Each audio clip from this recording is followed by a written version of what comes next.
کسی زمانے میں کتنی کتابیں سستی ہوتی تھی، بل دیکھو.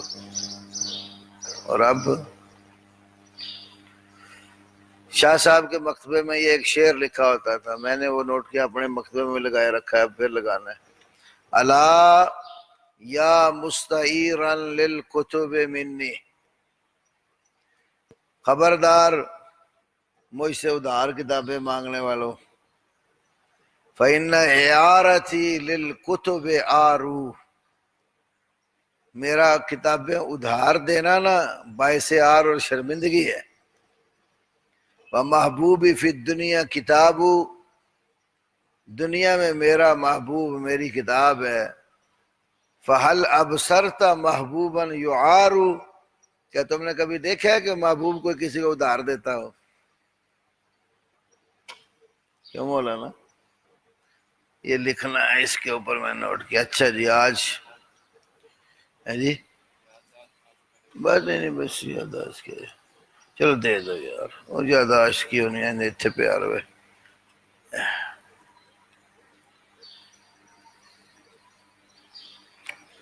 کتنا کچھ پڑا ہے. اچھا جی، اس میں بہت کچھ ہے. سبحان اللہ، خاص الوہیت.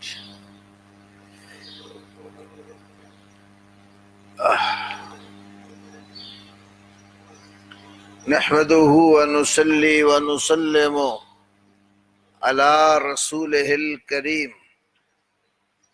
اما بعد فاعوذ بالله السميع العليم من الشيطان الرجيم من همزه ونفخه ونفسه. بسم اللہ الرحمن الرحیم.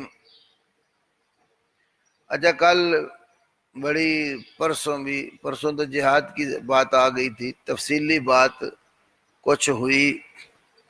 اللہ رب العالمین کا در چھوڑ کر غیر اللہ سے مانگنے کے حوالے سے. اب اس میں نا کچھ چیز اشکالات لوگ پیش کرتے ہیں، تو وہ بھی آپ کو اچھی طرح سمجھنے چاہیے کہ عقیدہ توحید پر کیا کیا لوگ اشکال رکھتے ہیں اور قوم کو کس طریقے سے بعض مولوی حضرات گمراہ کرتے ہیں. پہلی بات یہ ہے کہ ان لوگوں کا یہ کہنا ہے کہ قرآن نے جو بار بار من دون اللہ کہا، اللہ کے علاوہ، اللہ کے سوا، تو اس سے مراد پتھر اور لکڑی وغیرہ کے بت ہیں اور کچھ نہیں ہے. بات سمجھے؟ آپ کوئی بھی آیت پڑھتے ہیں، ان الذین تدعون من دون اللہ، بے شک وہ لوگ جن کو اللہ کے سوا تم پکارتے ہو، تو کہتے ہیں من دون اللہ سے مراد کون ہے؟ بت. من دون اللہ سے کیا وہ مراد لیتے ہیں؟ بت، لکڑی اور پتھر کی. کہتے ہیں یہ اولیاء کرام، علماء، صلحاء، انبیاء، یہ ملائکہ من دون اللہ میں نہیں آتے. تو اس کا جواب یہ ہے، قرآن مقدس میں اللہ تبارک و تعالی نے کائنات کی ہر چیز کو من دون اللہ قرار دیا ہے. اللہ تبارک و تعالی نے قرآن مقدس میں کائنات کی ہر چیز کو من دون اللہ قرار دیا ہے. قرآن کھولو ذرا، تیسرا پارہ نکالو، سورت آل عمران، آیت نمبر 79. آیت نمبر 79 دیکھیے، ما کان لبشر ان یؤتیہ اللہ الکتاب والحکم والنبوۃ ثم یقول للناس کونوا عبادا لی من دون اللہ ولکن کونوا ربانیین بما کنتم تعلمون الکتاب وبما کنتم تدرسون۔ ما کان لبشر، کسی بھی انسان کے لیے جائز نہیں ہے۔ کون سا انسان اور کون سا بشر؟ بعض لوگوں نے وہ قوالی بھی بنائی ہوئی نا، اللہ ہی جانے کون بشر، اللہ ہی جانے کون بشر۔ قرآن نے بتایا ہے کہ جس بشر کے لیے لوگوں کو من دون اللہ، اللہ کے علاوہ اپنے بندے بنانا جائز نہیں ہے، وہ کون ہے؟ ما کانا، نہیں ہے جائز، لبشر، کسی بھی بشر کے لیے۔ کون سا بشر؟ ان یؤتیہ اللہ الکتاب، جس کو اللہ نے کتاب دی، والحکم، حکمتیں دی، والنبوۃ، اور نبوت دی۔ یہ کون سا بشر مراد ہے؟ کتاب، حکمت اور نبوت جس کو ملی۔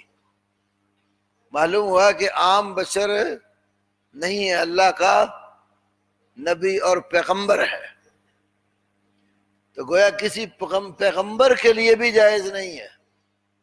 کیا جائز نہیں ہے؟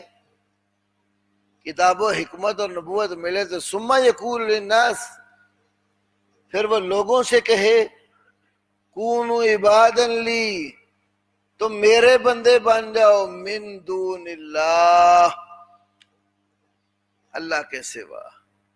تو کیا معلوم ہوا؟ نبی بھی من دون اللہ ہے، نبی بھی من دون اللہ ہے۔ عربی میں لفظ دون، دال واو اور نون جس کا مادہ اور روٹ ورڈ ہے، یہ کسی بھی چیز کا رتبہ دوسرے سے کم بتانا ہو تو اس کے لیے آتا ہے۔ دو بندے ہیں، ایک کی پوسٹ عہدہ اونچا، دوسرے کا نیچے۔ اب نیچے والے کے بارے میں کہنا کہ یہ اس سے عہدے میں نیچے ہے، لو ہے، تو کہتے ہیں ہوا دونہ، ہوا دونہ، وہ اس سے نیچے ہے۔ تو من دون اللہ کا معنی کیا نکلا؟ جو اللہ سے نیچے۔ اللہ کے نہ کوئی مساوی ہے، نہ اللہ سے کوئی اونچا ہے، سب اللہ سے نیچے ہے۔ تو اس آیت میں اللہ تبارک و تعالی نے نبی اپنے پیغمبر کو بھی کیا کہا؟ من دون اللہ۔ سیدنا عبداللہ ابن عباس رضی اللہ تعالی عنہما سے ایک حدیث آتی ہے، وہ کہتے ہیں کہ ابو رافع القرظی، ابو رافع القرظی نے جس وقت نجران کے یہودی اور عیسائی مولوی اکٹھے ہو کر نبی علیہ السلام کے پاس آئے تو آپ نے ان کو اسلام کی دعوت پیش کی۔ تو انہوں نے کیا کہا؟ ابو رافع قرظی کہنے لگا اترید یا محمد ان نعبدک، اترید یا محمد ان نعبدک، اے محمد کیا تم چاہتے ہو کہ ہم تیری عبادت کریں؟ کما تعبد النصارى عیسی ابن مریم، جیسا کہ نصارہ عیسیٰ بن مریم کی عبادت کرتے.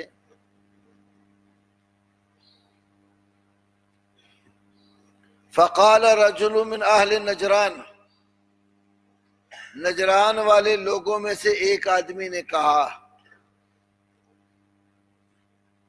وہ نصرانی تھا اور ربیس اس کا نام تھا، ربیس، یقال له الربیس، اوذاک ترید منا یا محمد وإلیہ تدعونا، اے محمد کیا تم ہم سے یہی چاہتے ہو اور اسی کی دعوت دیتے ہو کہ ہم تمہاری عبادت کریں؟ رسول اللہ صلی اللہ علیہ وسلم نے فرمایا معاذ اللہ ان نعبد غیر اللہ، معاذ اللہ ان نعبد غیر اللہ. بات کس کی ہو رہی تھی؟ عیسائیوں نے نبی پاک سے کہا کیا تم چاہتے ہو کہ ہم تمہاری عبادت کریں؟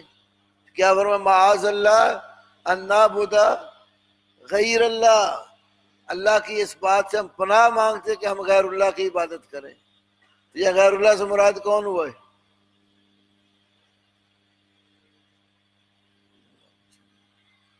کس کی بات ہو رہی ہے؟ عیسائیوں نے کس کو کہا کہ تم چاہتے ہو ہم تمہاری عبادت کریں؟ محمد صلی اللہ علیہ وسلم کو. جب پھر آپ نے جواب میں کہا معاذ اللہ نعبد غیر اللہ، تو محمد صلی اللہ علیہ وسلم نے اپنے آپ کو غیر اللہ قرار دیا. ہم پناہ مانگتے اس بات سے کہ ہم غیر اللہ کی عبادت کریں. یہ روایت سیرت ابن ہشام جلدوم، لکھو سیرت ابن ہشام جلدوم صفحہ نمبر 180 اور 181. نمبر 2 دلائل النبوہ، دوسری کتاب دلائل النبوہ امام بیہقی کی، جلد 5 صفحہ 384، جلد 5 صفحہ 384. لکھ لیا؟ تفسیر بغوی، اس کا اصل نام ہے معالم التنزیل، امام بغوی کی کتاب ہے اس لیے تفسیر بغوی سے مشہور ہے. تفسیر بغوی جلد 1 صفحہ 320. تفسیر روح المعانی، تفسیر روح المعانی جلد سوم صفحہ 207. تفسیر ابن کثیر، تفسیر ابن کثیر جلد دوم صفحہ 58. یہ عبدالرزاق المہدی کی تحقیق والے نسخے کا صفحہ ہے، ورنہ آپ کوئی بھی تفسیر لیں نا، نسخہ کوئی ہو، یہ آل عمران کی آیت نکالیں، اس کے تحت یہ جو حوالے دے رہا ہوں نا، اس آیت کے تحت یہ روایت مفسرین لائے. جامع البیان امام تبری کی، تفسیر تبری لکھ لو، تفسیر تبری جلد سوم صفحہ 1845. یہ قاہرہ کی مصر کی چھپی ہوئی ہے. تفسیر کبیر امام رازی کی، التفسیر الکبیر للرازی جلد 8 صفحہ 109.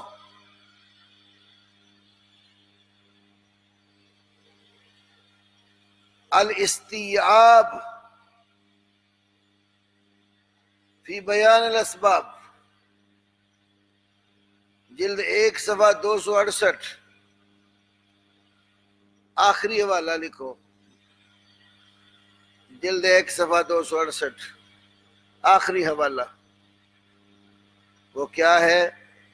پیر نصیر الدین نصیر گولڑوی، گولڑے والا پیر، پیر نصیر الدین نصیر گولڑے والا پیر، اس کی کتاب اعانت و استعانت، اعانت و استعانت، صفحہ 105۔ یہ اتنے حوالے پتہ کیوں لکھو، پتہ ایک بھی کافی ہو جاتا۔ حوالہ جات کی کثرت گفتگو میں فائدہ دیتی ہے۔ جب آپ کسی سے بات کریں گے نا تو یہ ان کے طرز کے مطابق، چونکہ وہ انہوں نے ذکر کیا نا اس کو اعانت و استعانت میں، پہلے بریلویوں کی کتاب کا حوالہ دیں، پھر کہیں یہ مفسرین فلاں مفسر نے ذکر کر دیا ہے الزامی جواب کے طور پر۔ بات سمجھے ہو؟ تو آپ مناظرے میں کھڑے ہو نا، گفتگو کر رہے ہوں، حوالہ پیش کرے، فلانی تفسیر میں بھی آتا ہے، فلانی میں بھی آتا ہے، فلانی میں بھی آتا ہے، تو اس کا ایک اچھا خاصا روب ہوتا ہے۔ ایک مناظرہ ہوا ہمارا یہاں لاہور میں ہی، گڑی شو ریلوے کا پل کراس کرے نا، سامنے ایک شازو لیبارٹری ہے، اس کی بیک سائڈ پر ایک چھوٹا سا پارک ہے۔ تو پارک میں ٹیوب ویل کا جو کمرہ تھا، تو پہلے طے تھا کہ 2 4 بندے نا اس کمرے میں بیٹھ کے بات کریں۔ جب ہم وہاں گئے نا تو انہوں نے سمجھا کہ ہماری تعداد ہے تھوڑی، وہ بہت زیادہ تھے، سبز پگڑیوں والے تھے، تو کہہ رہی ہم نے باہر نکل کے مناظرہ کرنا ہے۔ ہمارے دوست مقامی ذرا گھبرائے، میں نے کہا گھبرانے کی کیا ضرورت ہے، چلو آؤ باہر۔ میں نے لوکو ورکشاپ مدرسے میں فون کر دیا، وہ قریب ہے نا وہاں سے، حافظ عبداللہ صاحب کو میں نے کہا جتنے طالب علم آپ سے چھٹی کر کے فوراً بھیجیں یہاں مناظرہ۔ وہ الحمدللہ 200-250 طالب علم فوراً 5-10 منٹ میں پہنچ گئے مناظرہ گراؤنڈ میں۔ پولیس بھی آ گئی، کہا تسی بھی بھیجو آرام نال۔ میں والوں کی ایک برکت بتانے لگا آپ کو۔ حافظ مصطفیٰ صادق صاحب کو مناظرہ وہ میں نے کروایا نا، تو صدر مناظر میں تھا۔ میں صدارت سے فائدہ اٹھا جاتا ہوں، مخالف کو تھوڑی سی بھی غلط بات کرے میں مناظر کو بٹھا کے خود کھڑا ہو جاتا ہوں۔ تو وہاں پر نا حافظ مصطفیٰ صادق کو میں حوالے پہ حوالے نکال کے دیے جا رہا تھا، یہ بھی پڑھو، یہ بھی پڑھو، یہ بھی پڑھو۔ اچھا وہ آہستہ آہستہ ایک 2 کر کے نا نکلتے گئے، پگڑیاں کہیں نے اتار دی۔ جب دیکھا نا وہ ہمارا مولوی حسیب قادری تھا ادھر سے، اس کو جامعہ نعیمیہ کا فاضل تھا تو استاد بھی تھا اس وقت، آج کل تو ڈاکٹر حسیب قادری اس کا لکھا ہوتا ہے۔ تو اس کے بارے میں انہوں نے بتایا جی ان کو تو عبارت پڑھنے کا صحیح ایوارڈ ملا تھا۔ میں نے کہا میرے سامنے پڑھے نا عبارت، اس کی کئی غلطیاں نکالی ہم نے۔ تو بہرحال وہ ہے کہ جب میں نے وہ حوالے پہ والے دیے نا تو حافظ مصطفیٰ صادق صاحب کے ایک بھائی تھے وہاں، انہوں نے مجھے علیحدہ کر کہتا یہ مولوی ایک دو مجھ سے پوچھ رہے تھے یہ بندہ حدیث کا حافظ ہے جو ساتھ رکھا ہوا ہے، خواہ مہا کا روب ہے۔ تو اللہ دہشت بٹھا دیتا ہے دشمن کے، مخالف کے اندر جب آپ اس طریقے سے بات کرتے ہیں۔ تو حوالے میں اس لیے دیتا ہوں زیادہ آپ کو، یہ چونکہ جوابی کارروائی ہے نا، تاکہ ان کو پتہ چلے کہ جو ہماری کتاب میں بات ہے یہ کہاں کہاں منقول ہے۔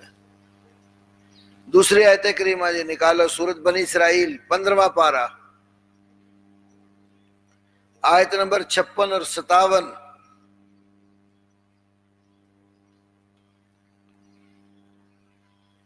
آیت نمبر 56 اور 57 نکال لیے۔ قل کہہ دیجئے، ادعو پکارو،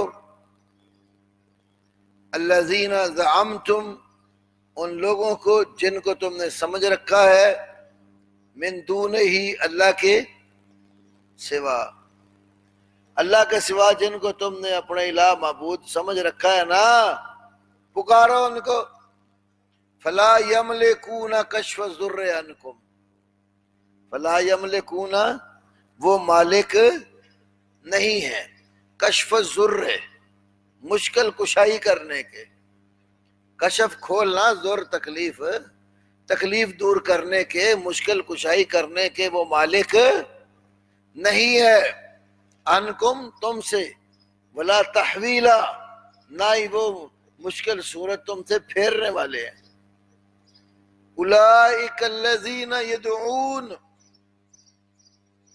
یہی وہ لوگ ہیں جو جن کو تم پکارتے ہو، یبتغون الی ربہم الوسیلہ، وہ تو خود اپنے رب کی طرف وسیلہ ڈھونڈ رہے ہیں. جنہیں تم پکارتے ہو نا وہ خود اپنے رب کی طرف قرب کا ذریعہ ڈھونڈتے ہیں. ایہم اقرب ویرجون رحمتہ، اللہ کی رحمت کی امید رکھتے ہیں. ویخافون عذابہ، اور اس کے عذاب سے ڈرتے ہیں. ان عذاب ربک کان محذورا، بے شک تیرے رب کا عذاب چیز ہی ایسی ہے کہ اس سے ڈرایا جائے. اب یہ جو ادعو ہے نا یہاں پر، احمد رضا نے بھی اس کا ترجمہ کیا پکارو. یہ ایک بتا رہا ہوں بات میں آپ کو، ورنہ یہاں دعا یدعو سے جتنے سیغے مستعمل ہے نا قرآن میں، تو یہ ان کا معنی کرتے ہیں عبادت کرو. ان کا کیا معنی کرتے ہیں؟ تو کہتے ہیں وہ تو عبادت کے متعلق ہے، اب دعا اور پکار کو لے بیٹھتے ہیں. حالانکہ دعا اور پکار بھی کیا ہے؟ بعض مفسرین نے عبادت کا معنی کیا، بعض نے دعا کا. دعا بھی تو عبادت ہی ہے نا، دعا ہو عبادت. اچھا اب یہ جو ہے فلا یملکون کشف ضر عنکم ولا، یہ کون لوگ ہیں جن کے بارے میں اللہ نے کہا کہ اللہ کے سوا جن کو تم اپنا معبود گمان کرتے ہو وہ تمہارے سے ضرر اور تکلیف دور کرنے کے مالک، تو وہ کون لوگ ہیں؟ لکھو جی، اس سے مراد ملائکہ، مسیح بن مریم اور عزیر علیہ السلام علیہم السلام. فرشتے عیسیٰ علیہ السلام اور عزیر علیہ السلام، یہ مراد ہے. یہ بات سمجھ آئی؟ تو کیا پتہ چلا من دون اللہ میں کون کون آیا؟ فرشتے بھی اور مسیح علیہ السلام بھی اور عزیر علیہ السلام بھی. یہ کیا من دون ہی میں شامل ہے. یہ بات کس کس نے لکھی ہے کہ اس سے مراد ملائکہ، مسیح اور عزیر علیہ السلام ہے؟ لکھو والے تفسیر ابن کثیر.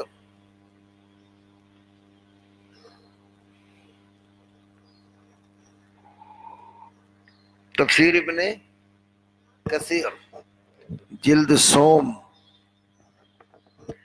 تیسری جلد ہے، صفحہ 53.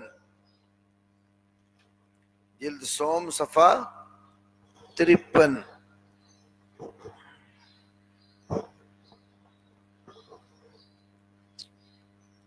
تفسیر روح المعانی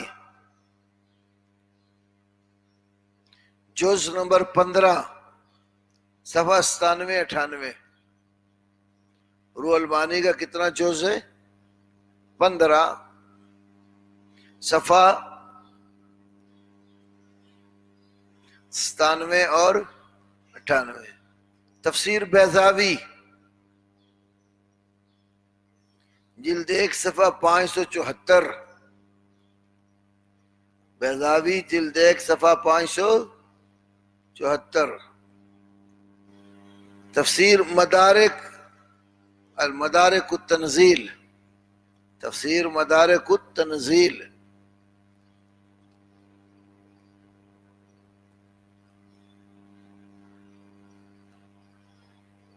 جلد نمبر 4 صفحہ 46.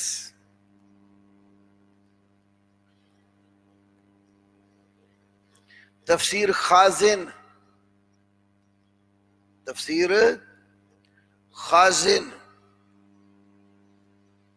جلد 4 صفحہ 46.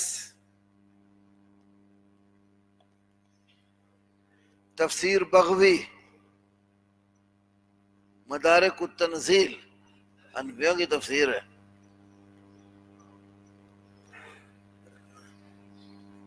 ہاں دونوں کا ایک ہی ہے، ایک کا جلد دوم ہے مدارک کی جلد دوم لکھو. خازن کا جلد 4 صفحہ 46.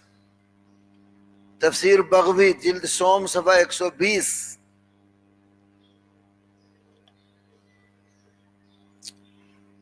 التفسیر الکبیر للرازی، تفسیر کبیر للرازی جلد نمبر 20 صفحہ 231، یہ جو نئی طبع ہے اس کا ہے، پرانی کا 7ویں جلد 357 صفحہ ہے۔ ان مفسرین کی تفاسیر سے کیا معلوم ہوا کہ ملائکہ مسیح علیہ السلام اور عزیر علیہ السلام بھی من دون اللہ ہیں۔ آگے نکالو سورۃ توبہ 31 نمبر آیت، 9 نمبر سورت آیت نمبر 31،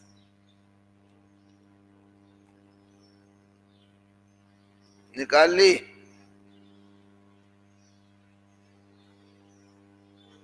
اس میں ہے اتخذوا احبارهم ورهبانهم اربابا من دون اللہ، انہوں نے اپنے مولویوں اور پیروں کو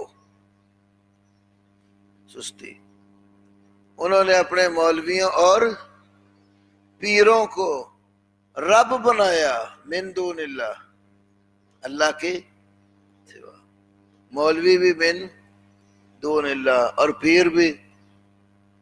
یہ پیر ترجمہ نا غلام رسول سعیدی نے کیا ہے تفسیر تبیان القرآن میں، پادری ہو یا پیر ہو ایک ہی بات ہے۔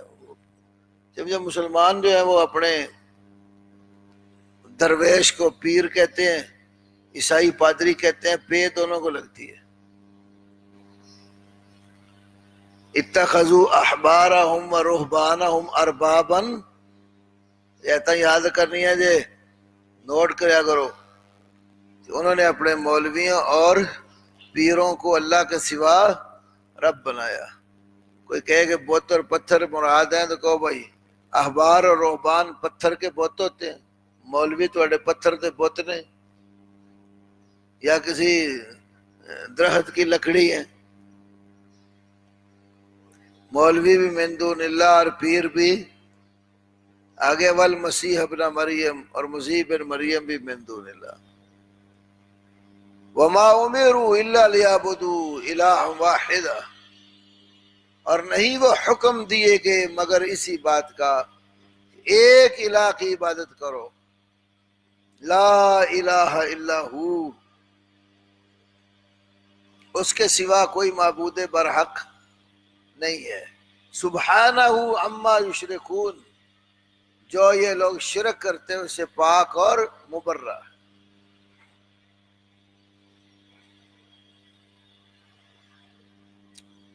سورۃ کہف 16واں پارہ آیت نمبر 102 نکال لو۔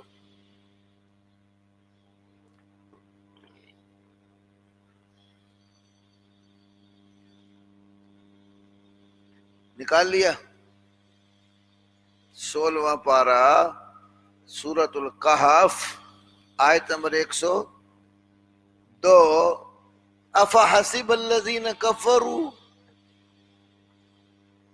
کیا گمان کر رکھا ہے ان لوگوں نے جنہوں نے کفر کیا، ان یتخذوا عبادی، ان یتخذوا عبادی، کہ وہ بنا لیں میرے بندوں کو، من دونی، میرے سوا، اولیاء، کارساز۔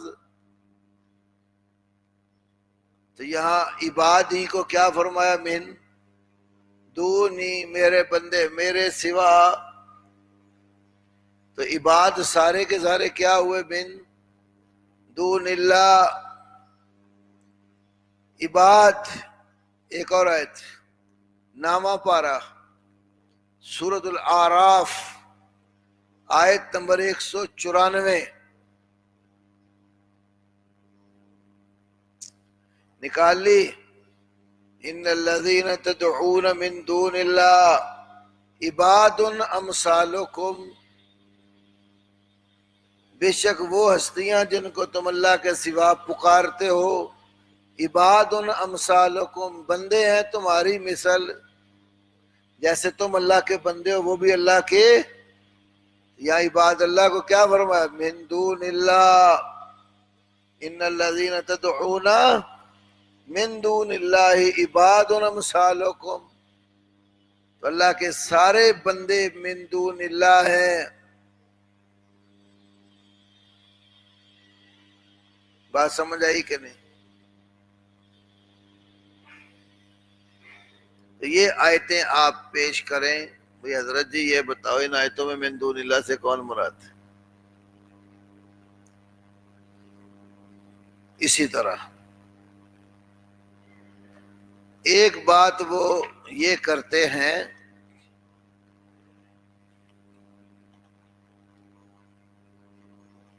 کہ شرک جو ہوتا ہے نا وہ اللہ کے سوا کسی کو واجب الوجود ماننے سے ہوتا ہے یا اللہ کے سوا کسی کو عبادت کا حقدار سمجھنے سے ہوتا ہے. شرک کیا ہوتا ہے؟ اللہ کے سوا کسی کو واجب الوجود ماننا یا مستحق عبادت قرار دینا. واجب الوجود سمجھتے ہو؟ القیوم میں نے آپ کو پڑھایا ہے. کیا معنی کیا القیوم کا؟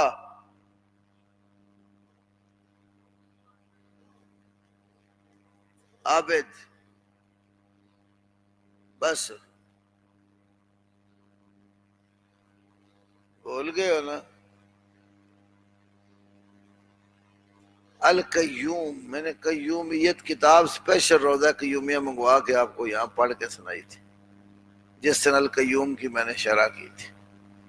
القائم بنفسہ والقائم لغیرہ،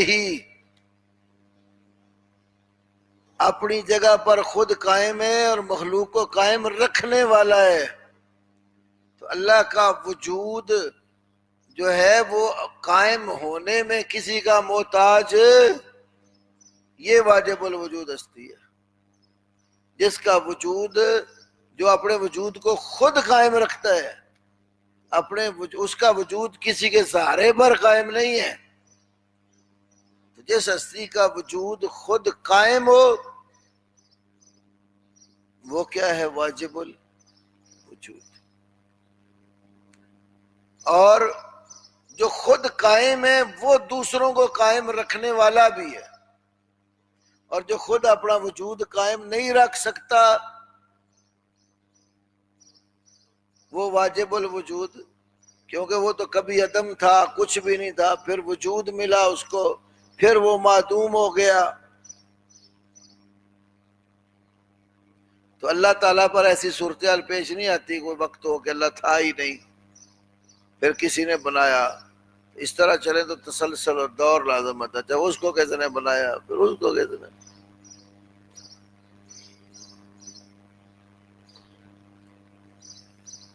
تو اس کا مطلب یہ ہوا کہ بریلوی یہ سمجھتے ہیں کہ اگر اللہ کے سوا کسی کا وجود قدیم مان لیں یا واجب الوجود مان لیں تو پھر شرک ہوتا ہے. ہاں چلو یہ بھی آج تھوڑی گل پوری کر دیتے ہیں. ایک کتاب ہے بریلویوں کی دیوان محمدی، دیوان محمدی. 3 نسخے ہیں میرے پاس، تینوں کے صفحے لکھ لو. پرانے کا صفحہ 54 54 54، دوسرے نسخے کا صفحہ 142، تیسرے نسخے کا صفحہ 147. مختلف طبعات ہیں.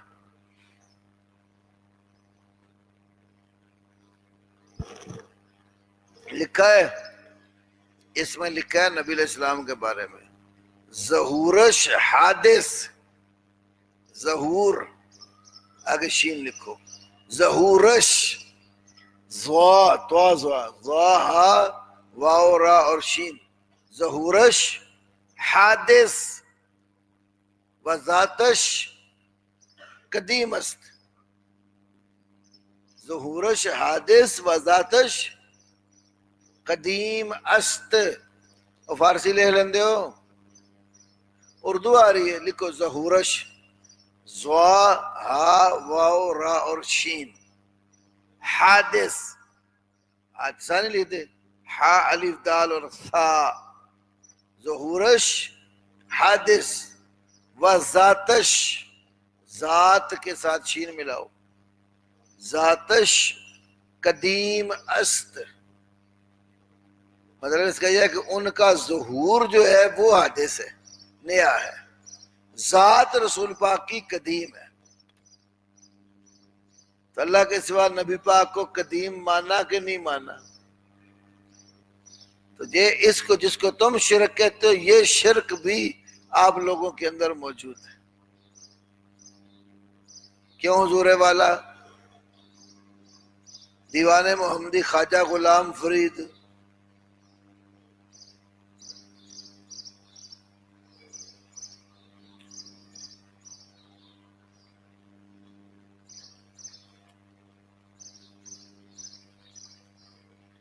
یہ جو تعریف کرتے ہیں نا شرک کی، اگر اس کو سامنے رکھے تو مکے کا کوئی کافر بھی مشرک نہیں بنتا.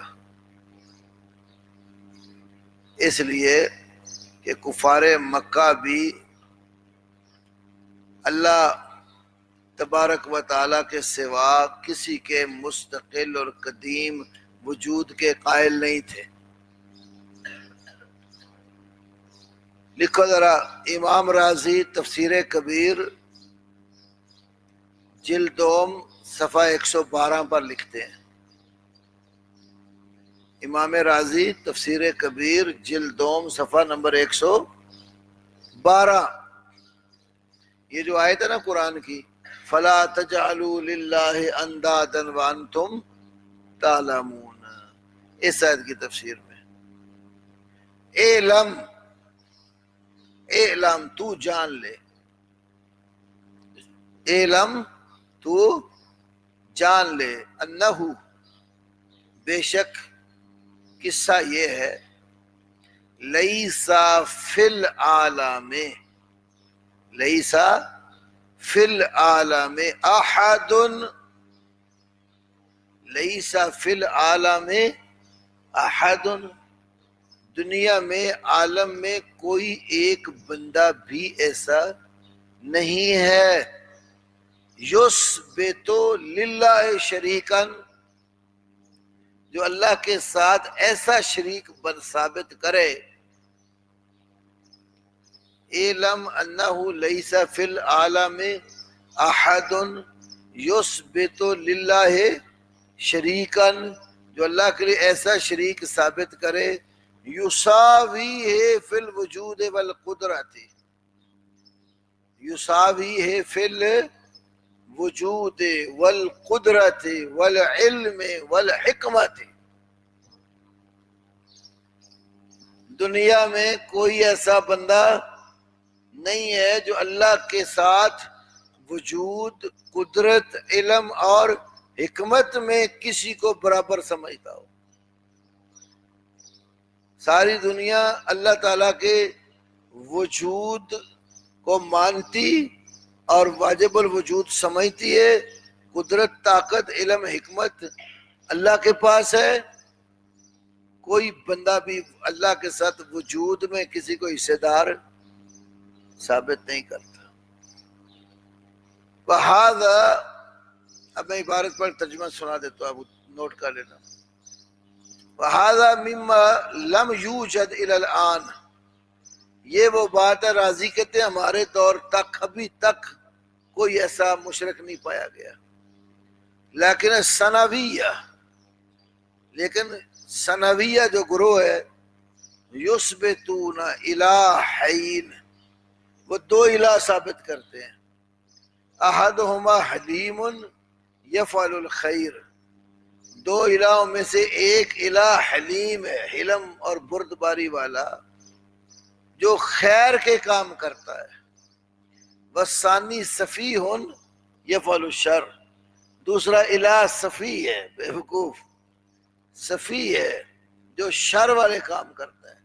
یعنی خالق خیر اور خالق شر. وَأَمَّا اتِّخَاذُ مَعْبُودٍ سِوَى اللَّهِ تَعَالَى فَفِي الذَّاهِبِينَ إِلَى ذَلِكَ كَثْرَةٌ. بہرحال اللہ کے سوا کسی کو معبود بنانا، اس کی طرف بہت سارے لوگ گئے ہیں. ایک فریق وہ ہے جو ستاروں کو معبود بناتا ہے، یہ سابی گروہ ہے. وہ سابعین ہے نا قرآن میں، ستارہ پرست. یہ کہتے ہیں کہ اللہ تعالیٰ نے یہ ستارے پیدا کیے ہیں اور پھر یہ ستارے آگے اس دنیا کا نظام چلا رہے ہیں. تو انہوں نے کہا جب ستارے ہمارا نظام چلا رہے ہیں تو ہمارے اوپر واجب ہے ہم ان ستاروں کی عبادت کریں. ایک یہ گروہ ہے. دوسرا گروہ نصارہ کا ہے جو مسیح علیہ السلام کی عبادت کرتے ہیں. تیسرا گروہ بت پرستوں کا ہے. وَاعْلَمْ أَنَّهُ لَا دِينَ أَقْدَمُ مِنْ دِينِ عَبَادَةِ الْأَوْثَانِ. اور جان لو کہ بت پرستوں سے پرانا دین کسی کا نہیں ہے. اس لیے کہ سب سے پہلے جو نبی آئے نا، ان کی جن کی تاریخ ہماری طرف پہنچی ہے وہ نوح علیہ السلام ہے. اور نوح علیہ السلام نے اپنی قوم سے کہا تھا وَقَالُوا لَا تَذَرُنَّ وَدًّا لَا تَذَرُنَّ آلِهَتَكُمْ وَلَا تَذَرُنَّ وَدًّا وَلَا سُوَاعًا وَلَا يَغُوثَ وَيَعُوقَ وَنَسْرًا. انہوں نے کہا تم اپنے الہوں کو ہرگز نہ چھوڑنا، ود، سوا، یغوث، یعوق اور نصر کو نہ چھوڑنا. یہ نوح علیہ السلام کی قوم نے 5 بت بنائے تھے. یہ سب سے بت پرستی والا مذہب سب سے پرانا ہے.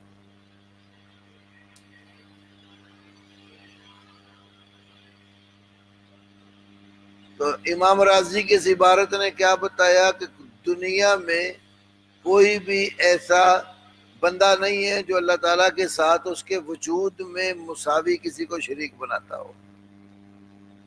جب ایسا کوئی بھی موجود نہیں ہے تو پھر یہ کہنا کہ جس اللہ کے سوا کو واجب الوجود ماننے ہی تو شرک ہوگا، بات ہی غلط ٹھہرتی ہے.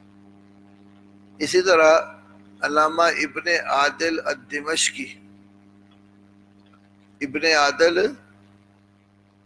الدمشقی، ان کی کتاب ہے اللباب فی علوم الکتاب، 20 جلدوں میں ہے. اللباب فی علوم الکتاب، جلد اول. یہ کہتے ہیں، یہ وہی بات کہتے ہیں، یعنی یہ بنوان عبارت وہی ہے جو راضی والی ہے. یہ ابن الخطیب محمد بن حسین، ابن الخطیب محمد بن حسین بن فورک، فو، فا پیشوا فو، ابو بکر الاصبہانی کے حوالے سے انہوں نے یہ بات لکھی ہے. صفحہ 424، اللباب فی علوم الکتاب، جلد نمبر 1، صفحہ نمبر 424.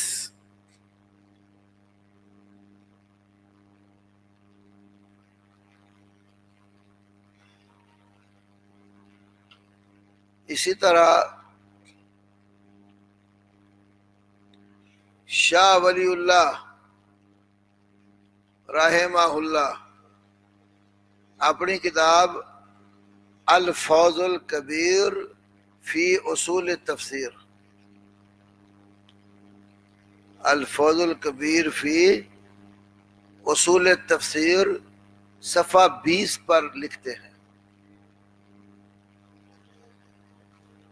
والشرک ان یثبت لغیر اللہ سبحانہ وتعالی. شرک یہ ہے کہ اللہ سبحانہ وتعالی کے علاوہ کے لیے ثابت کرے شیئن، کچھ بھی، من الصفات المختصۃ بہ، ان اوصاف میں سے جو اللہ کے ساتھ خاص ہے، نہیں اللہ کی خاص صفات میں سے کچھ بھی حصہ اللہ کے سوا مخلوق کے لیے ثابت کرے تو یہ کیا ہے؟ شرک ہے۔ سمجھا شرک کی تعریف شاہ اللہ کیا کر رہے ہیں؟ وَالشِّرْكُ أَن يُثْبِتَ لِغَيْرِ اللَّهِ سُبْحَانَهُ وَتَعَالَى شَيْئًا مِنَ الصِّفَاتِ الْمُخْتَصَّةِ بِهِ كَالتَّصَرُّفِ فِي الْعَالَمِ كَالتَّصَرُّفِ فِي الْعَالَمِ، جیسے کائنات میں تصرف کرنا۔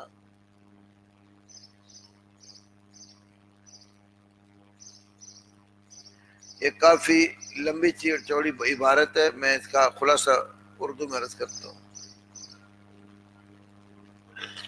کائنات میں اللہ تعالیٰ کے ارادے اور اس کے وصف میں مخلوق کو اس طرح حصے دار بنانا کہ ان کو کون مکون کا سارا اختیار سونپ دینا۔ کالتصرف فی العالم بالارادات التي یعبر عنہ بکن فیکون، کل آ گئی نا کن فیکون، جب اللہ ارادہ کرے کہ اس چیز کو کہنے کا ہو جا وہ چیز ہو جائے۔ یہ کون مکون کا اختیار اللہ کے سوا غیر کو دینا بھی کیا ہے؟ شرک ہے۔ تو وہ کون مکون بتایا تھا نا آپ کو، احد سے احمد کو اور احمد سے تجھ کو، سب کچھ حاصل ہے، سب کون مکون حاصل ہے یا غوث۔ اس کا مطلب ہے اللہ کے سوا کسی کو یہ اختیار سونپنا یہ تصرف فی العالم ہے اور یہ شرک ہے۔ متصرف الامور کون ہے؟ اللہ تعالی۔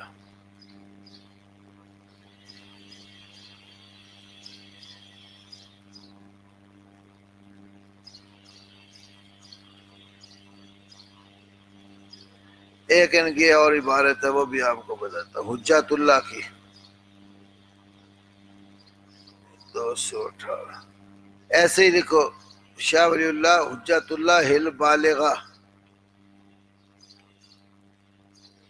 حجت اللہ البالغہ، مترجم کا حوالہ دے رہا ہوں آپ کو۔ مترجم مولانا محمد منظور الوجیدی، ترجمہ کس نے کیا ہے؟ مولوی منظور وجیدی۔ طبع ہے شیخ غلام علی اینڈ سنز کی، شیخ غلام علی اینڈ سنز۔ اس کے ایک سائڈ پہ عربی ہے اور اس کے سامنے ترجمہ ہے، 2 کالم ہے۔ جلد اول ہے اس کی، صفحہ 157۔ کہتے ہیں وَعْلَمْ أَنَّ لِلتَّوْحِيدِ أَرْبَعُ مَرَاتِبَ۔ میں اردو اس کی نا وہ آپ کے سامنے پڑھتا ہوں۔ یاد رکھیے کہ توحید کے 4 درجے ہیں۔ یاد رکھیے کہ توحید کے 4 درجے ہیں۔ نمبر 1، صرف اللہ تعالی میں ہی، صرف اللہ تعالی میں ہی واجب الوجود ہونے کی صفت ہے اور غیر اللہ ہرگز واجب الوجود نہیں ہوتا، اور غیر اللہ ہرگز واجب الوجود۔ دوسرا مرتبہ جی درجہ، نمبر 2، عرش، آسمانوں، زمینوں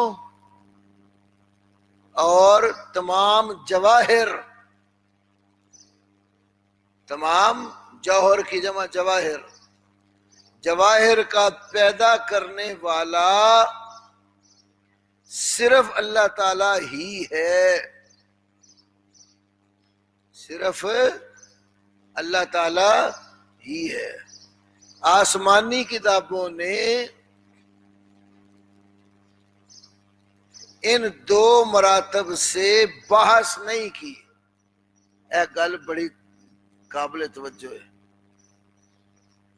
ایک اللہ کے واجب الوجود ہونے کی، اور دوسرا پوری کائنات کو پیدا کرنے والا اللہ ہے۔ آسمانی کتابوں نے ان دو مراتب سے باس نہیں کی، اور عرب کے مشرکین نے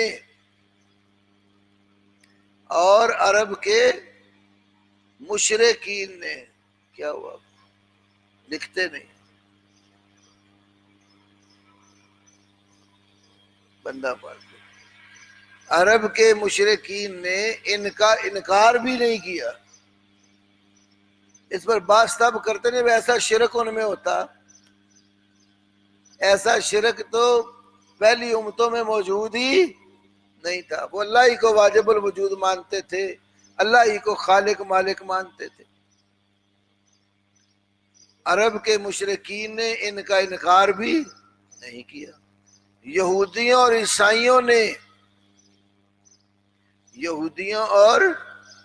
عیسائیوں نے بھی اس کا انکار نہیں کیا، بلکہ قرآن مجید کی اس پر نص قطعی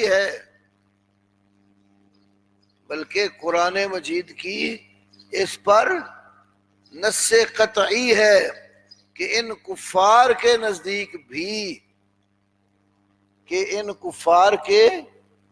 نزدیک بھی یہ دونوں باتیں مسلمات میں سے ہیں، مسلمات تسلیم شدہ،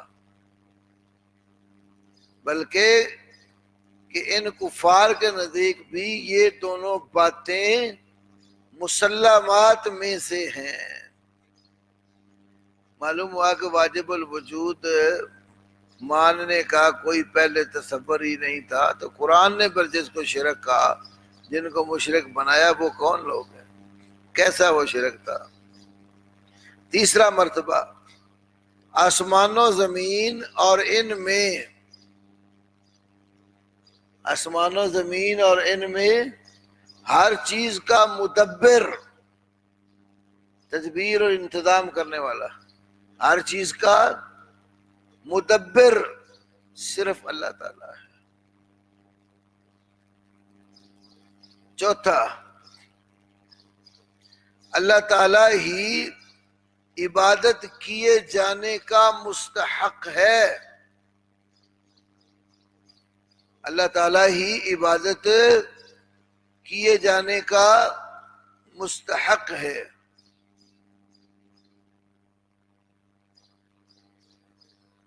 ہاں جی مولانا، کیا بات سمجھ آئی؟ پھر جو شرک یہ بناتے ہیں وہ مکے کے مشرکوں میں بھی موجود، نہ وہ اللہ کے ساتھ کسی کو واجب الوجود مانتے تھے، اور نہ ہی وہ اللہ تعالیٰ کے ساتھ کسی کو مستقل سمجھ کے اس کو پوجتے تھے، بلکہ وہ جن کی پوجا پکار کرتے تھے نا، ان کو اللہ کے ہاں سفارشی مانتے تھے۔ تو جو سفارشی ہوتا ہے وہ مستقل نہیں ہوتا، غیر مستقل ہوتا، اس کی اپنی اتھارٹی نہیں ہے کہ وہ خود تمہیں دے سکے۔ ہاں آگے سفارش کرتا ہے، مانی گئی تو فائدہ ہوا، نہ مانی گئی تو نہیں۔ ہؤلاء شفاؤنا عند اللہ۔ تو عرب کے مشرک بھی اللہ تعالیٰ کے سوا کسی کو واجب الوجود نہیں مانتے تھے۔ اچھا، ایک اور چیز سمجھو، یہ بھی بڑی اہم ہے، اس میں آپ کو کچھ باتیں سمجھاتا ہوں۔ سورت مریم نکالو، 16واں پارہ، آیت نمبر 42، سورت مریم۔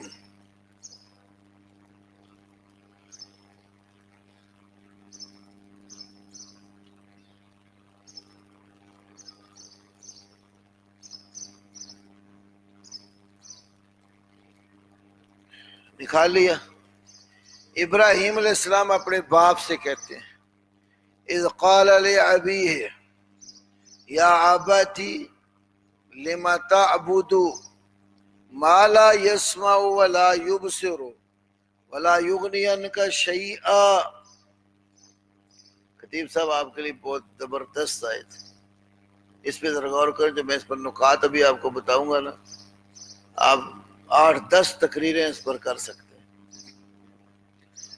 یا آباتی، اے میرے ابا جان، لما تعبدو، آپ عبادت کیوں کرتے ہیں، ماں ایسی ہستیوں کی، لا یسمعو جو سنتے نہیں، ولا یبصر اور دیکھتے بھی نہیں ہے، ولا یغنی عنک شیئا اور آپ کے کچھ کام بھی نہیں آتے.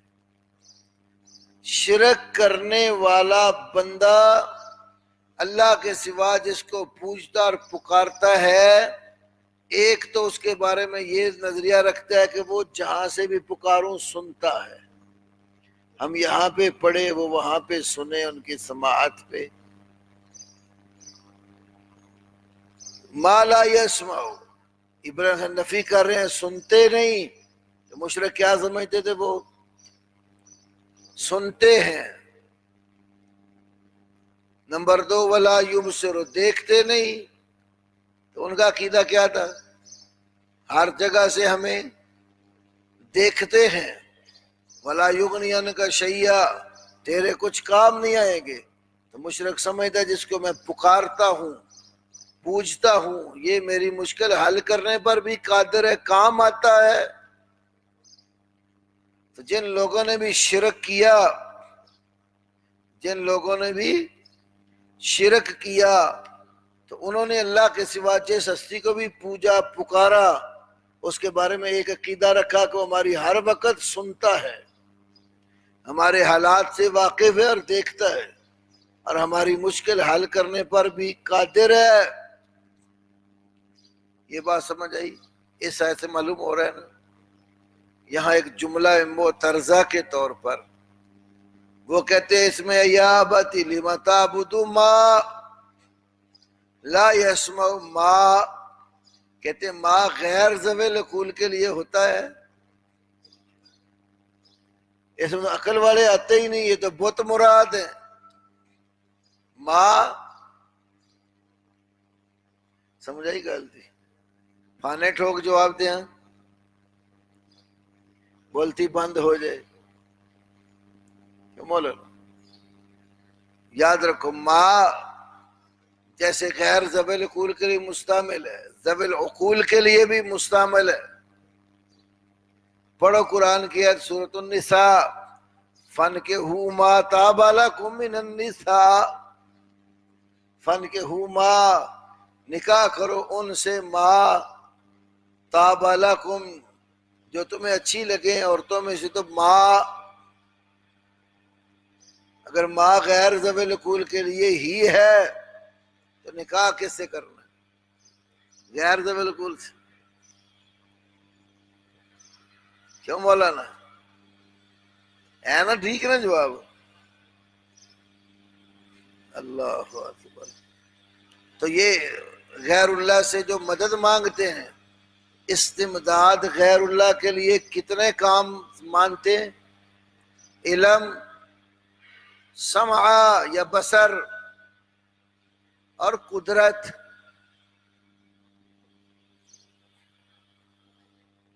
آئیے پہلی بات کی طرف.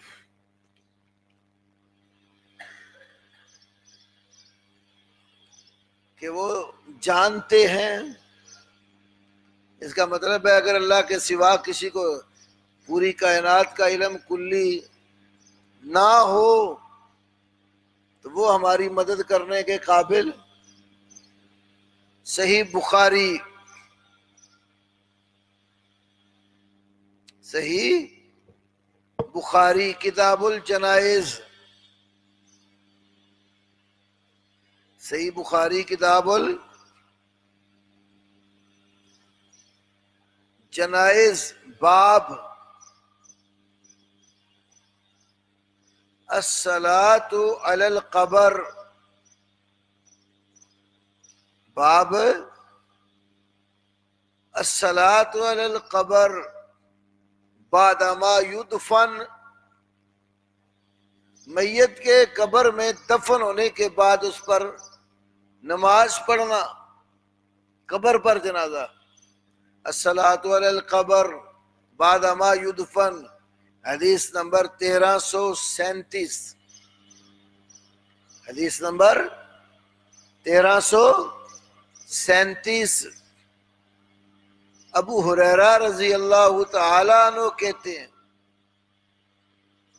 ان اسود رجلا او امرأة، بے شک ایک سیاہ فام آدمی یا عورت، وہ آدمی کان یقم المسجد، مسجد میں جھاڑو دیتا تھا، فماتا، پھر وہ مر گیا، وہ مسجد میں جھاڑو دینے والا، فماتا، وہ مر گیا۔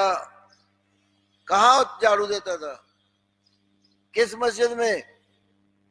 مسجد نبوی میں، مسجد نبوی میں۔ تو نبی پاک کا گھر کتنا دور تھا مسجد سے؟ کیوں انس؟ اور نبی پاک کا گھر کنا کہ دور سی مسجد تو، ما بین بیتی و ممبری روضۃ من ریاض الجنہ، میرے گھر اور ممبر کا درمیانہ ٹکڑا جنت کے باغیچوں میں سے ایک باغیچہ ہے۔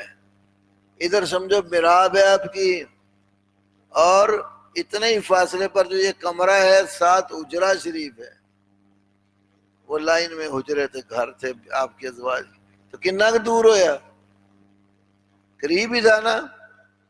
مسجد کا خادم فوت ہو گیا، وَلَمْ يَعْلَمِ النَّبِيُّ صلی اللہ علیہ وسلم بِمَوْتِهِ،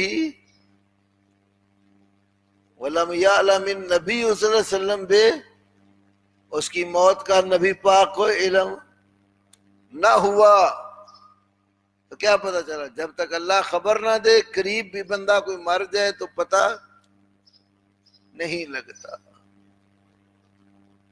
تو وہ جو کہتے ہیں کہ وہ جانتے بھی ہیں، تو معلوم ہوا کہ یہ کلی علم کسی کے پاس ہے۔ سمجھ آ گئی بات؟ اسی طرح دوسری حدیث سنن ابن ماجہ کتاب الجہاد،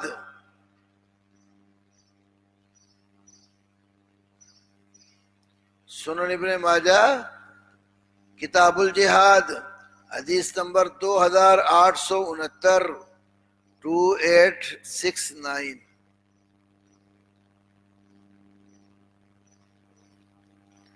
ابن ماجہ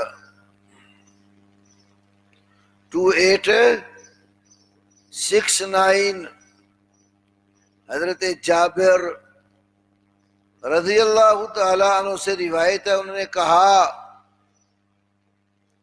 جاء عبد، ایک غلام آ گیا، جاء عبد، ایک غلام آ گیا، فبایع النبی صلی اللہ علیہ وسلم علی الحجرۃ، اس نے ہجرت پر رسول اللہ کے ہاتھ پر بیعت کر لی،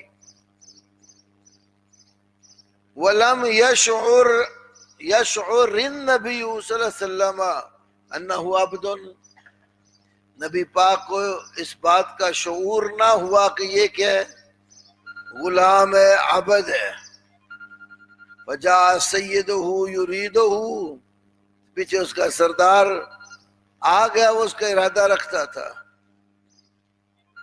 تو پھر اللہ کے نبی نے کیا اس کو کہا، یہ تو غلام مجھے بیچ دے۔ اللہ، اس کے بعد نبی پاک کے پاس جو بندہ بھی بیعت کے لیے آتا پہلے پوچھتے عبدن ہوا، کیا یہ غلام ہے؟ تو وہ تھا غلام، چونکہ جو مالک ہے اس کا مال ہے، مالک کی اجازت کے بغیر کہیں جا نہیں سکتا۔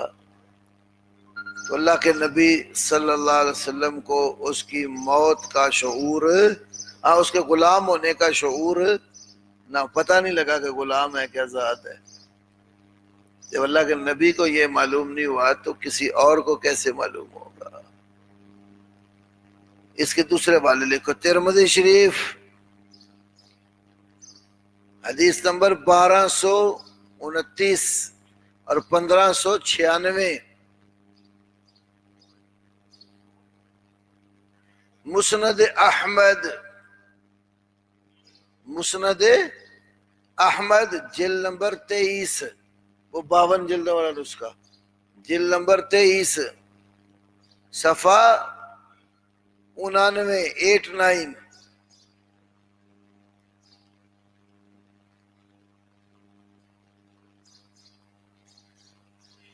لکھ لیا۔ اس میں بڑے واضح لفظ لم یشعر انہ عبد، بیت تو کالی ہجرت کرے گا ساتھ، اب پیچھے مالک آ گیا تو رسول اللہ نے پھر اس سے وہ غلام خریدا، اور اس کے بعد کبھی بھی اللہ کے نبی صلی اللہ علیہ وسلم نے کوئی بھی بیعت کرنے آتا تو ایسے نہیں کر لیتے تھے، بلکہ پوچھتے تھے کیا یہ غلام تو نہیں ہے کہ مالک سے بھاگ آیا ہو۔ ایک اور حدیث لکھو، صحیح بخاری کتاب النکاح،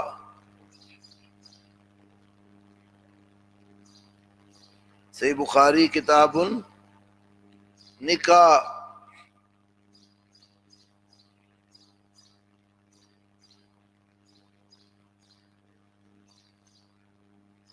صحیح بخاری کتاب باب الولیمۃ حق، باب الولیمۃ حق، ولیمہ حق ہے۔ حضرت انس بن مالک رضی اللہ تعالیٰ کہتے ہیں، سن لیں، وہ 10 سال کے تھے تو اللہ کے نبی مدینہ تشریف لائے،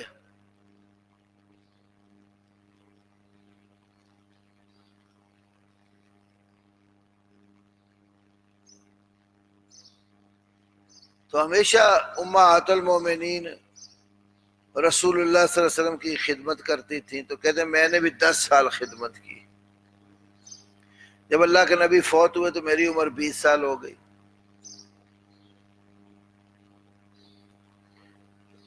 حجاب اور پردے کے متعلق کہتے جو حکم نازل ہوا ہے نا، میں سب لوگوں سے زیادہ اس کو جانتا ہوں۔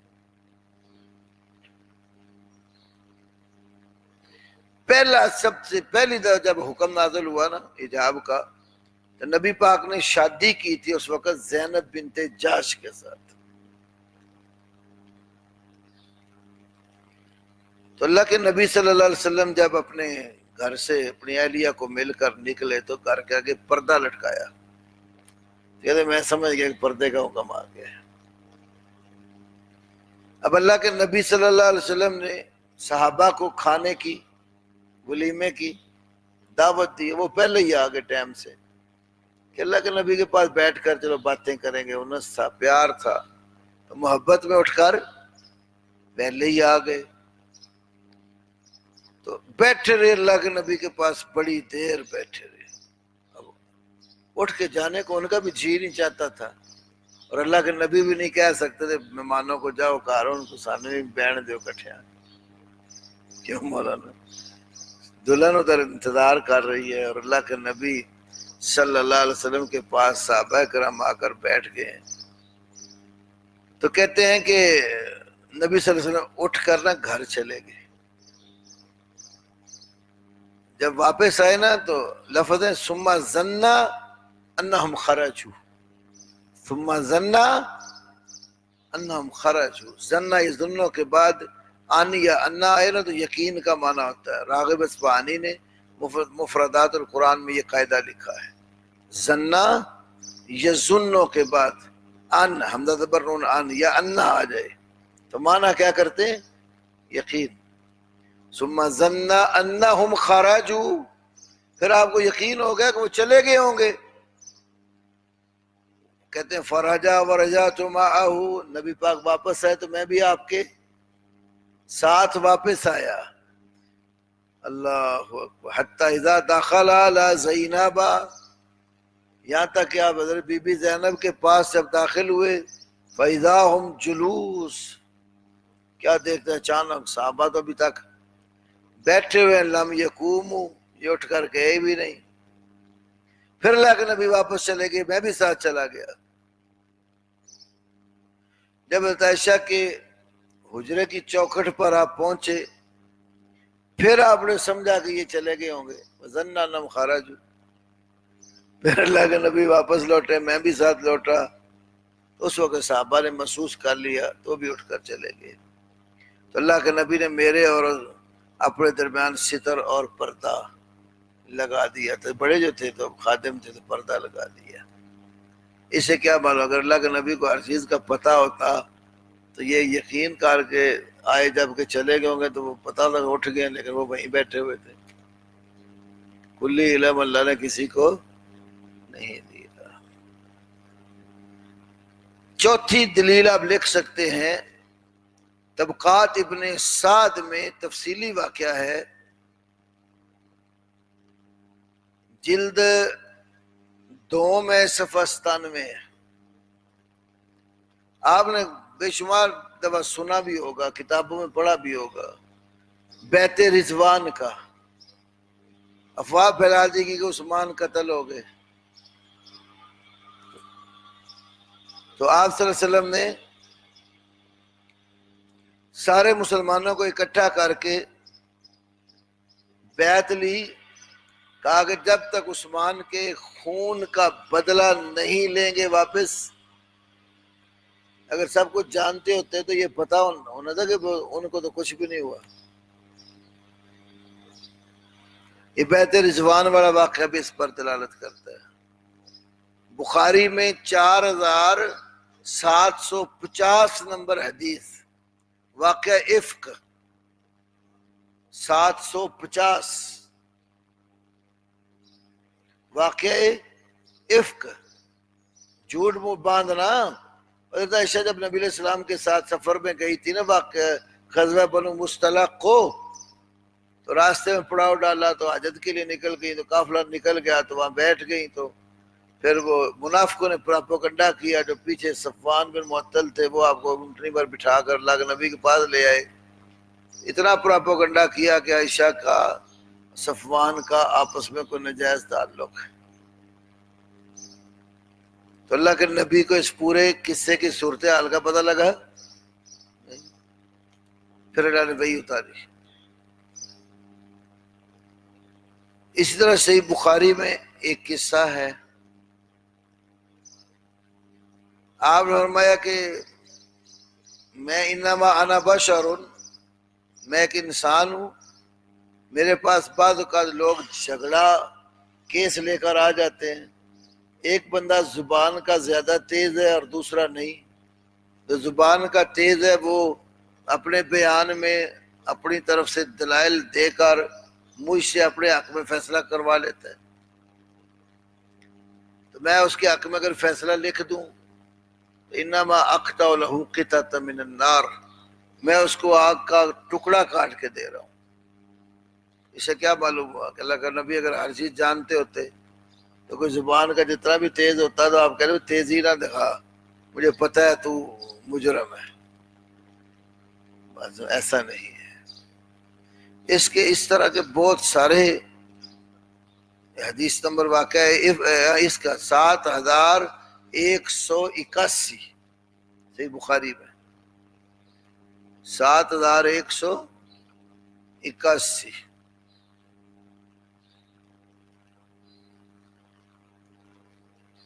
ایک بڑا عجیب سا قصہ آپ کو بتاؤں. نبی صلی اللہ علیہ وسلم کعبے میں نماز پڑھ رہے تھے. ابو جہل اینڈ کمپنی بھی کعبے میں تھی. وہ الحاج ابو جہل شاہ صاحب بیٹھے ہوئے تھے. تو انہوں نے نبی پاک کو دیکھا کہ آپ کونے میں عبادت کر رہے ہیں اور سجدے میں. تو شاہ صاحب کہنے لگے آج مکے کے فلاں کونے میں اونٹنی ذبح ہوئی پڑی ہے، اس کا پیٹ اور سلاٹر لا کر کوئی محمد صلی اللہ علیہ وسلم پر گرا دے. عقبہ بن ابی معیط اٹھا اور اس نے جا کر وہ لا کر آپ کے اوپر پھینک دیا اور آپ سجدے میں تھے. بی بی فاطمہ اوپر سے آگ انہوں نے دیکھا تو ان کو بڑا برا بلا کار صاف کرنے لگ گئی. اب یہ جو حدیث ہے نا اونٹنی کی بچہ دانی آپ کے اوپر پھینکی گئی، اس پر باس لکھتے ہوئے مولوی غلام رسول سعیدی نعمت الباری شرح صحیح بخاری میں جلد 1 صفحہ 715 نعمت الباری شرح صحیح بخاری جلد نمبر 1 صفحہ 715، اس پر اس نے بحث کی کہ اب یہ اونٹنی کے اندر اس پیٹ میں گوبر بھی تھا اور بھی کئی چیزیں، یہ پلید ہے کہ پاک ہے؟ پلید ہے کہ پاک ہے؟ یہ اناف جو ہے نا وہ کراہت کی طرف گئے، تو اس نے کہا اب اگر اس کو ناپاک ماننے تو سوال پیدا ہوتا ہے کہ نبی پاک کے اوپر یہ گرے ہوئے تھے تو ناپاکی کی حالت میں آپ نماز پڑھتے رہے؟ پھر اس کا جواب دیا اس نے، کہتا ہے اصل بات یہ ہے کہ اللہ کے نبی کو پتہ ہی نہیں چلا کہ کسی نے اوپر کچھ پھینکا ہے۔ اللہ کے نبی کو پتہ ہی نہیں چلا کہ کسی نے اوپر کچھ، اور ویسے تو تم کہتے ہو آپ ہر چیز جانتے ہیں، جیسے ہر چیز تھیلی پہ رکھی ہوئی ہے، تو اب یہ کہتے کہ آپ کو پتہ ہی نہیں چلا۔ یہ کیا ہے؟ نعمت الباری جلد 1 صفحہ 715۔ ایک اور حوالہ نوٹ کرو، فقہائے اناف نے کہا ہے من قالا ارواح المشائخ، من قالا ارواح المشائخ حاضرۃ تعلم، جو بندہ یہ کہتا ہے بزرگوں کی روحیں آتی ہیں اور جانتی ہیں، من قالا ارواح المشائخ، جس نے کہا بزرگوں کی مشائخ کی روحیں حاضرات موجود ہوتی ہیں، تعلم ہمارے حالات کو جانتی ہیں، یکفرو اس کی کیا کی جائے گی؟ یکفرو اس کے لیے کفارہ بنا دیا جائے گا، اس کو کافر قرار دیا جائے گا۔ امرزان نے ایک رسالہ لکھا نا، اتیان الارواح، روحوں کا آنا، جمعرات کو روحیں آتی ہیں، دروازے کی چوکھٹ کے پاس کھڑے ہو کر کہتی ہیں گھر والوں ہمارے اوپر کوئی صدقہ کرو، اس لیے جمعرات بابوں کی ہوتی ہے اور جمعرات کو خاص صدقہ کرتے ہیں۔ تو روحوں کا آنا جو سمجھے کہ بزرگوں کی روحیں موجود ہوتی ہیں اور ہمارے حالات جانتی ہیں، وہ کیا ہو جائے گا؟ کافر ہو جائے گا۔ کہاں لکھے؟ البحر الرائق،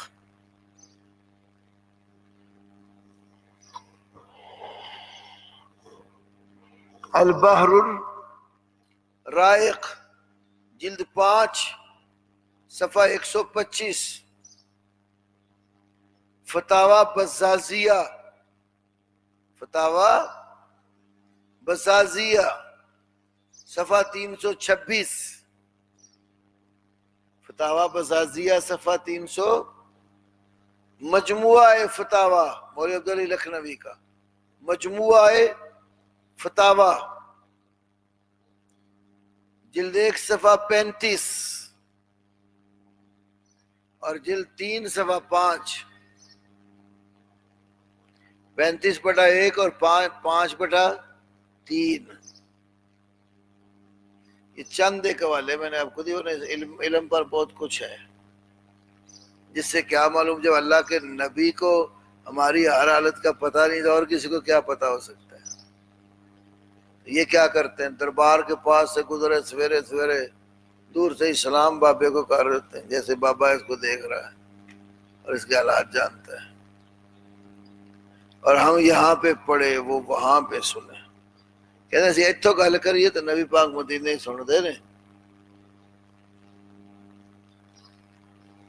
اللہ اکبر، یہ سب گمراہی والی بات ہے۔ تو پہلی بات، استمداد کے لیے ضروری کیا ہے؟ جس سے مدد مانگتا ہے اس کے بارے میں کیا عقیدہ رکھتا ہے، وہ ہر چیز جانتا ہے۔ جب ہر چیز کا علم اللہ نے نبی پاک کو نہیں دیا اور کسی کو کیسے ہو سکتا ہے؟ دوسری بات تھی سمع اور قدرت کی، سمع کی، بصارت کی، بصیرت، یبصرو، دیکھتے بھی نہیں ہیں۔ صحیح بخاری صحیح بخاری کتاب العلم، صحیح بخاری کتاب العلم حدیث 59۔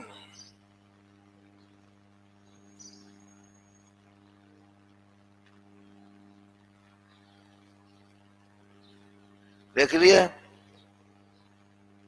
ابو ہریرہ رضی اللہ تعالیٰ کہتے ہیں کہ ہم اللہ کے نبی کے ساتھ مجلس میں بیٹھے ہوئے تھے، آپ قوم سے باتیں کر رہے تھے، تو ایک اعرابی آ گیا، اس نے کہا متی الساعہ، قیامت کب آئے گی؟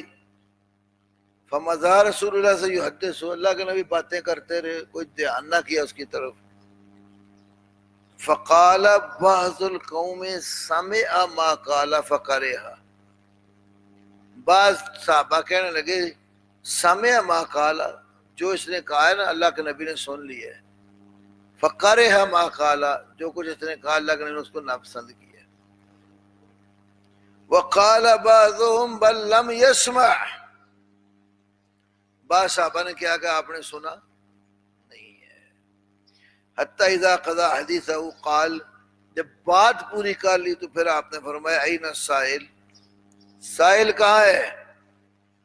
عن الساعہ، قیامت کے بارے میں جو پوچھ رہا تھا، ٹھیک ہے نا؟ ہاں انا یا رسول اللہ، دیکھو اللہ کا رسول میں ادھر ہوں۔ فرمایا فاذا ضیعت الامانۃ فانتظر الساعہ، جب امانتیں ضائع کر دی جائیں نا تو قیامت کا انتظار کرو۔ قالا کیف اضاعتھا، کہنے لگا کیسے اس کو ضائع کرنا ہے؟ فرمایا اذا وسد الامر الی غیر اہلہ فانتظر الساعہ، جب معاملہ کسی نااہل کو سونپ دیا جائے، جو وزیر خزانہ بننے کے قابل نہیں اس کو وزیر خزانہ بنا دیا جائے، اور جو وزیر اطلاعات بننے کے قابل نہیں اس کو وزیر اطلاعات بنا دیا جائے۔ اذا وسد الامر الی غیر اہلہ، جب نااہل کو معاملہ سونپ دیا جائے، فانتظر الساعہ، قیامت کا انتظار کرو۔ کیوں مولانا؟ جب نااہلوں کو حکومت سونپ دی جائے تو پھر قیامت کا، اس حدیث سے کیا معلوم ہوا کہ بعض صحابہ نے کہا سنا اور بعض نے کہا، اگر صحابہ کا یہ عقیدہ ہوتا کہ ہر وقت ہر کسی کی سنتے ہیں، وہ تو اس مجلس میں بیٹھے کہہ رہے تھے آپ نے نہیں سنا۔ تو رسول اللہ کے بارے میں یہ عقیدہ زندگی میں موجود، اور آپ موت کے بعد کہتے ہیں کہ ہم جہاں پہ پڑھے وہ وہاں پہ سنیں، یہ بھی بات غلط ہے۔ تیسری چیز ہے قدرت، تیسری چیز کیا ہے؟ قدرت۔ نکالیں ذرا سورہ توبہ کی یہ جو آیت ہے نا، قل لا اجد ما احملکم، نکالتا ہوں،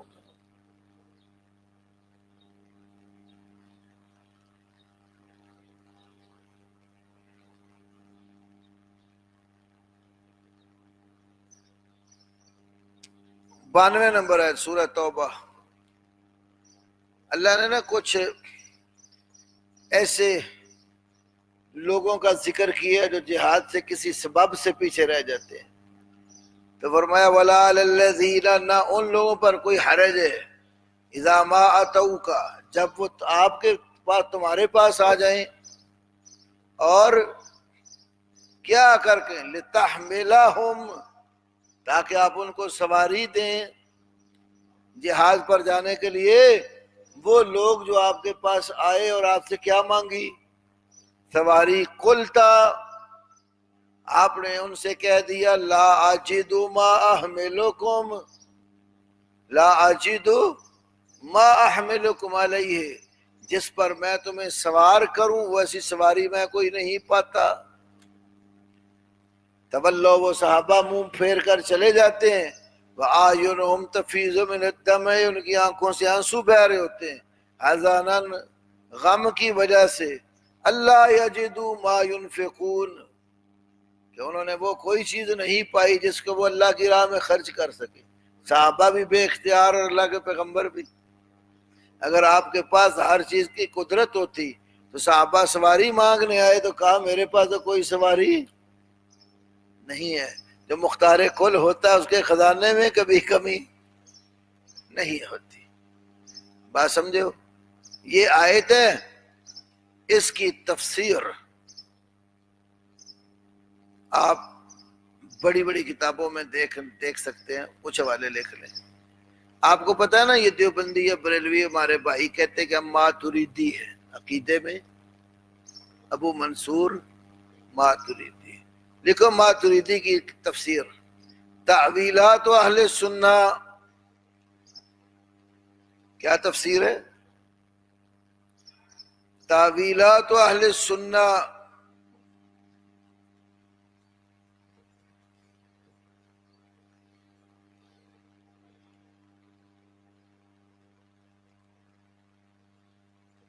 لکھے اللہ اکبر، تعویلات و اہل سنہ، جلد دوم صفحہ 439۔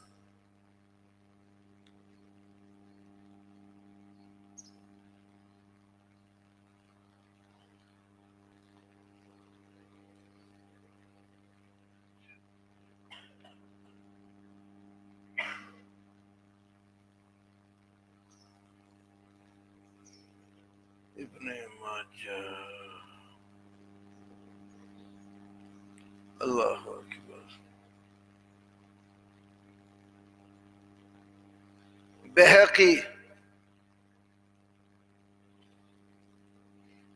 جلد نمبر 7 صفحہ 298۔ آپ اپنی عورتوں کی باری تقسیم کرتے تھے، ابن ماجہ میں بھی ہے 1971 نمبر پر۔ آپ اپنی عورتوں کی کیا کرتے تھے؟ باری بانٹ کر کیا کہتے تھے؟ اللہم ھذا قسمی فیما املک ولا تلمنی فیما لا املک۔ اے اللہ، میری یہ تقسیم وہ ہے جو میرے اختیار میں ہے، اور جس چیز کا میں مالک نہیں ہوں، مختار نہیں ہوں، اس پر مجھے ملامت نہ کرنا۔ مختار کس چیز کے نہیں تھے؟ دل کنٹرول میں نہیں تھا، دلوں پر قبضے اللہ کے ہیں۔ اسی تو آخری عمر میں چاہتے تھے نا، بیمار تھے تو کیا کہتے تھے؟ اینا انا غدن، اینا انا غدن، کل میری باری کہاں ہوگی، کل میری باری کہاں ہوگی۔ یرید عائشہ، آپ عائشہ کے گھر کا ارادہ رکھتے تھے، تو باقی بیویوں نے محسوس کر لیا تو اجازت دے دی، پھر آپ عائشہ کے گھر میں آخر زندگی کا وقت گزارا۔ باری بانٹتے تھے اور دل کا اختیار کنٹرول نہیں تھا، تو مالک کل ہوئے پھر۔ ایسے ہی صحیح بخاری حدیث نمبر 1469، صحیح بخاری حدیث نمبر 1469، 1469۔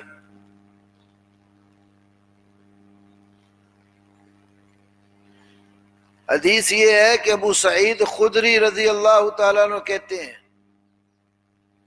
کچھ انصاری صحابہ اللہ کے نبی کے پاس آ کر پوچھنے لگے، کچھ مانگنے لگے، غنیمتوں کے مال آئے ہوئے تھے۔ سألوا رسول اللہ صلی اللہ علیہ وسلم فآتاہم، اللہ کے رسول سے انہوں نے مانگا، آپ نے ان کو عطا کر دیا۔ ثم سألوا فآتاہم، پھر اور مانگا تو پھر آپ نے اور بھی ان کو دے دیا۔ حتی نفد ما عندہ، حتی نفد، یہاں تک کہ ختم ہو گیا، ما عندہ، جو کچھ آپ کے پاس تھا۔ جڑا مختار کل ہوئے وہ خزانے ختم ہوندے، کیوں مولانا؟ حتی نفد ما عندہ، یہ لفظ بھی اس بات کی دلیل ہے کہ رسول اللہ صلی اللہ علیہ وسلم کے پاس پورے کلی خزانے نہیں تھے۔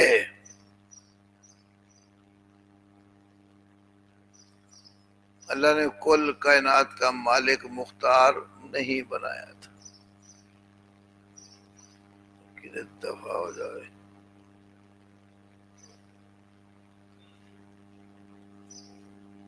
ایک آیت میں قرآن سے نکالتا ہوں،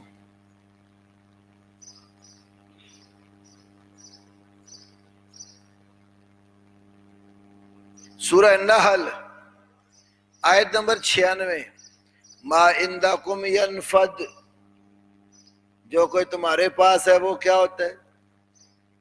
نافدہ، ینفد، ینفد ختم ہو جاتا ہے، وما عند اللہ باق، اور جو اللہ کے پاس ہے وہ باقی رہنے والا ہے۔ انسانوں کے بعد جو کچھ بھی ہے وہ ختم ہو جاتا ہے، اور جو اللہ کے پاس ہے وہ باقی رہنے والا ہے۔ تو نبی پاک کے پاس جو کچھ تھا وہ کیا ہو گیا؟ ختم، اور صحابیوں کو دینے کے لیے کچھ نہیں تھا، تو مختار کل تو نہ ہوئے۔ ایسے ہی حضرت علی کی اونٹنیاں تھیں، قصہ سنا ہے نا؟ تو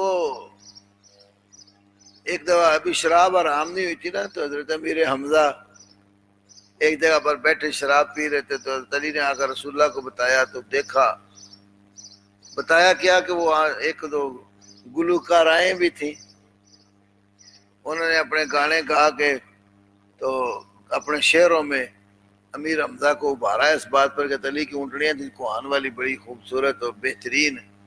تو وہ نشے میں تھے، انہوں نے کہا کہ کون ہے یہ ان اونٹنیوں کا جگر کاٹ کے لائے؟ تو اٹھے تو جا کر تلوار مار کے 2 اونٹنیاں مار ڈالی۔ مولا علی مشکل کشا، اونٹنیاں ماری گئیں، تو اللہ کے رسول کے پاس آئے اور آ کر شکایت کی۔ تو آپ صلی اللہ علیہ وسلم پھر جب وہاں گئے دیکھا تو فرمایا کہ آپ کے چچا کی حالت تو غیر ہوئی پڑی ہے۔ تو حضرت علی جو ہے نا اپنی اونٹنیاں بچا سکے، نبی پاک بچا سکے۔ جو اپنا مال کو دوسروں سے محفوظ نہیں رکھ سکتا وہ مالک مختار اور قادر قدیر کیسے ہو؟ یہ حدیث بخاری کتاب المغازی حدیث نمبر 4003۔ ایک اور واقعہ آپ کو بتاتا ہوں، 4003 ایک اور بخاری کی حدیث۔ نبی صلی اللہ علیہ وسلم نا منا کے میدان میں نا ایک پہاڑ کے پاس بیٹھے تھے، غار تھی، تو غار کے اوپر سے ایک سانپ گرا۔ جب سانپ گرا تو آپ نے صحابہ سے کہا کہ اقتلوہا، اس کو مارو۔ صحابہ اس کے پیچھے مارنے کے لیے دوڑے، وہ کسی بیل میں گھس گیا۔ فرمایا تم اس کے شر سے بچا لیے گئے جیسا کہ وہ تمہارے شر سے بچایا گیا۔ نبی پاک چاہتے تھے سانپ مرے، حکم بھی دیا، اور وہ صحابہ مارنے والے سارے ہی اولیاء کرام تھے، کوئی ولی وہ سانپ مار سکا؟ تو قدرت کیسے ہوئی؟ یہ حدیث صحیح بخاری میں 1830 نمبر پر ہے، 1830 نمبر پر۔ اسی طرح نبی علیہ السلام کی ایک انگوٹھی ہوتی تھی جس کے ساتھ آپ مور لگاتے تھے۔ آپ کے بعد وہ آپ کی انگوٹھی آپ کے خلفائے راشدین کے پاس، ابوبکر صدیق کے پاس رہی، پھر عمر کے پاس رہی، پھر حضرت عثمان کے پاس رہی۔ اللہ اکبر۔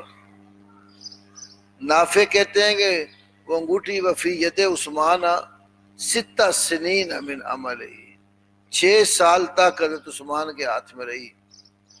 فلما قصرت علیہ الکتب دفعہ الی رجل انصار، جب خلیفۃ المسلمین کے پاس خطوط بہت زیادہ لوگوں کے آنے لگ گئے نا، تو انہوں نے ایک انصاری صحابی کے حوالے وہ انگوٹھی کر دی، چلو جب چیک کر کے خطوط تو مور لگانی۔ اللہ اکبر۔ تو ایک دن وہ انصاری صحابی نا حضرت عثمان کا ایک کنواں تھا، اس کی طرف نکلا، بعد نے کہا اس کا نام تھا بیر عریس، بیر، وہ انگوٹھی اس کے اندر گر گئی۔ پھر سب لوگوں نے اس کو ڈھونڈنے کی کوشش کی، فلتمس فلم یوجد، پھر وہ انگوٹھی نہیں ملی۔ ایک انگوٹھی ڈھونڈنے پر قدرت نہ تھی تو ساری کائنات کی جنہوں قدرت، طاقت، کنٹرول کیسے مانا جائے؟ یہ بات نبی پاک کی انگوٹھی کنویں میں گر گئی تو صحابہ اس کو تلاش نہیں کر سکے۔ طاقت ہوتی، قدرت ہوتی تو تلاش کر لیتے نا۔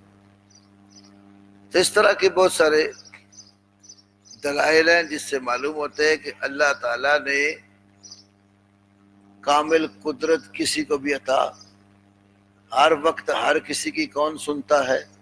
اللہ ہر وقت ہر کسی کے حال سے باخبر، اور اس کی بات کون سنتا ہے؟ اللہ۔ تو ہر چیز کے اوپر قدرت کس کو ہے؟ اللہ کو۔ اس لیے اللہ کے سوا کوئی حاجت روا اور کوئی مشکل کشا نہیں ہے۔ اس پر میں نے بہت کچھ اکٹھا کیے، یہ آپ کو ایک نقطہ دیا ہے کہ 3 چیزیں جو مدد مانگتے ہیں غیر اللہ سے وہ سامنے رکھتے ہیں۔ ایک، جس کو پکارا جائے وہ پکار ہماری پوری طرح سنتا ہے، ہمارے حالات سے اچھی طرح واقف ہے، اور ہماری مشکل حل کرنے پر اس کو قدرت بھی حاصل ہے۔ تینوں کی نفی ہو جائے تو مشکل کشائی ختم۔ نفی میں نے کچھ دلائل دی، میں نے ویسے جمع بہت کچھ کیا ہوا ہے، یہ میں نے پورا جو ہے نا وہ اسی چیز کا ہی خلاصہ بنایا ہے سارا۔ اس دور جلالی کے رات میں تقریر کی تھی تو یہ میں نے اس وقت ایک خطبہ تیار کیا تھا۔ چلو اللہ خیر کرے۔ سبحانک اللہ ہو گیا۔